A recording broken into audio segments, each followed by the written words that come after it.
বাংলার উপকূলে এবার নতুন জোয়ার। পশ্চিমবঙ্গ সরকার সাজিয়ে তুলছে রাজ্যের সামুদ্রিক ভবিষ্যৎ।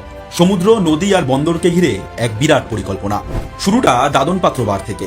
এবার এখানেই গড়ে উঠবে গভীর সমুদ্র বন্দর। প্রায় 1700 একর জমি চিহ্নিত, সঙ্গে রেল, ওয়্যারহাউস আর শিল্প পরিকাঠামো।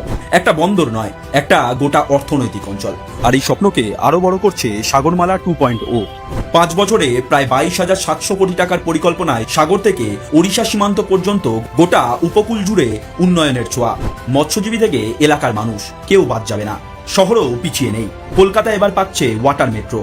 দেশের 18তম শহর হিসেবে নদীপথেই ছুটবে গণপরিবহন, কমবে সড়কের চাপ। হুগলির বুক চিরে এগোচ্ছে প্রস্তাবিত টানেল।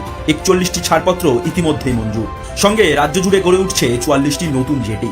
জুড়ে যাচ্ছে নদীর দুই পার, আর হারিয়ে যাচ্ছে না ঐতিহ্য। কলকাতা ও হাওড়ার 6টি ঐতিহ্যবাহী ঘাট ফিরে পাবে তাদের পুরনো রূপ। দুর্গাপুজোর আগেই গঙ্গাসাগর মেলাকে নিয়ে যাওয়া হচ্ছে আন্তর্জাতিক মানে। বন্দর, জলপথ, পর্যটন আর কর্মসংস্থান। পশ্চিমবঙ্গ সরকারের হাত ধরে শুরু হচ্ছে বাংলার সামুদ্রিক ভবিষ্যতের এক নতুন অধ্যায়।